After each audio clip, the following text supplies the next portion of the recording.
I mean, Freak is willing to buff Zed. Like, just because he is frustrating, it doesn't mean we shouldn't buff him, right? Like, I saw Freak's video on Zed, and he's like, we can buff Zed until his ban rate gets to 50. And I agree with that, by the way. I think Zed should be balanced around somewhere between a 30 to 40, like 5% ban rate, right?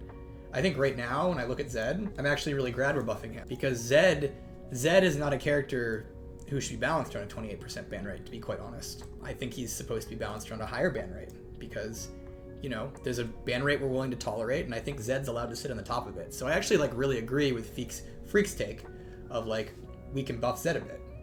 I think we can buff Zed to be balanced around a higher ban rate.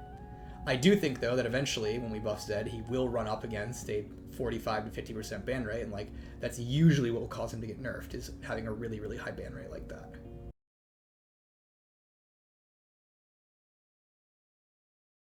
I keep hearing that Zed is a character who's only banned by bad players who don't know how to punish his weaknesses, but no one actually tells me what that counterplay is. It's just a stream to get good. How am I supposed to do so if I don't keep banning him, so I don't have to keep banning him?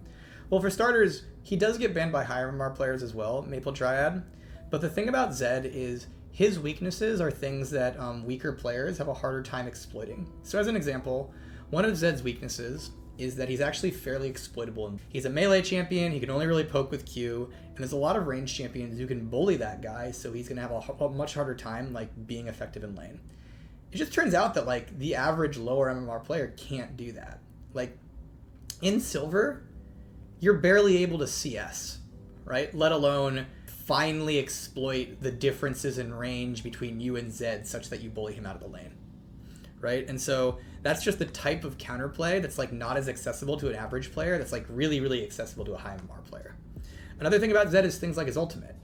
Zed's ultimate is actually incredibly fair. It doesn't feel that way, but Zed's ultimate says, hey dude, I'm gonna try to kill you. You've got 3 seconds to do something about it. And in a higher MMR environment, that often results in like, okay, well, Janna shows up, she shields you, your top laner shows up, stuns Zed, you're the AD carry, you exhaust him, right? There's a lot in that moment that you can do to Zed, but in a lower MMR, less coordinated environment, that 3 seconds of counterplay turns into 3 seconds of torture, because a lower MMR player in that moment isn't necessarily going to be able to get the help they need from Janna, or get the help they need from their tank to stun Zed. And so instead, they're just going to sit there while like Zed dances around them. And so the hard thing about Zed is like when we say get good, is that the type of getting good is not necessarily, oh, you as a player need to be a god against him and that's what you'll do, but it's more like the counterplay is very team-based in certain ways, and this is generally the case against all assassins, is that the higher MMR you get, the weaker they get, partially because your team is just better able to like plan around them and protect you.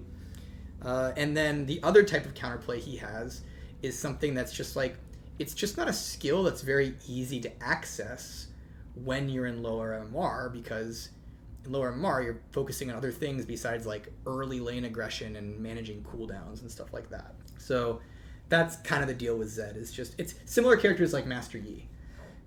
Master Yi tends to be historically more overpowered in low MMR and more frustrating down there, because the counterplay to Master Yi involves things like counter jungling him and ganking at the right timing such that he falls behind, and grouping up and stunning him when he shows up to a fight.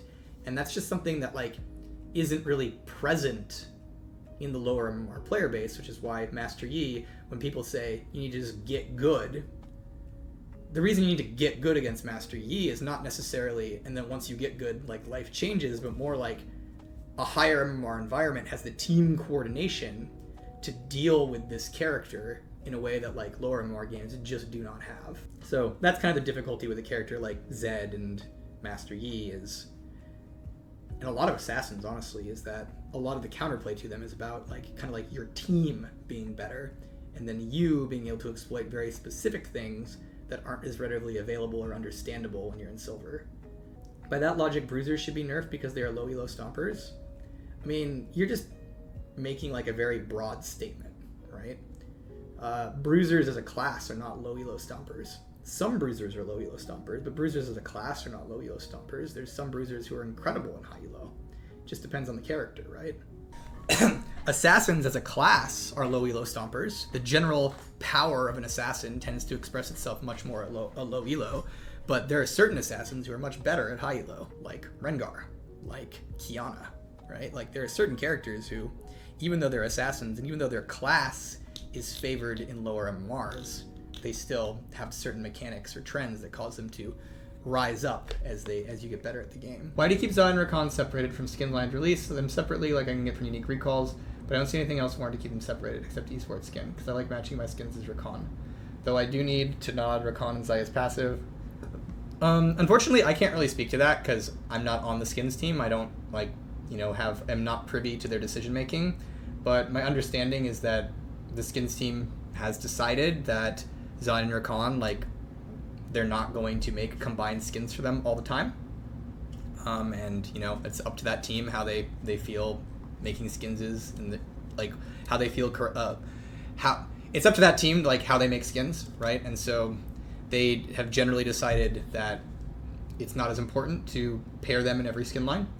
I think one of the things about ZED and Rakan that I can speak to from a balance perspective is ZED and Rakan, their synergy and their play togetherness has been bopped so much over the years because of what happened when they came out, where they were just these pro-dominant characters because of their synergy, that nowadays a very real thing is that it's actually pretty rare to see XAYAH paired with Rakan and Rakan paired with XAYAH.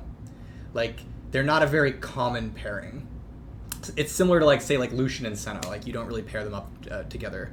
And so if I was to talk about it from a game design perspective, I would say maybe one of the things that has happened over the years that's probably not ideal is ZED and Rakan, from a gameplay perspective, just aren't as worth playing together as they've been in the past.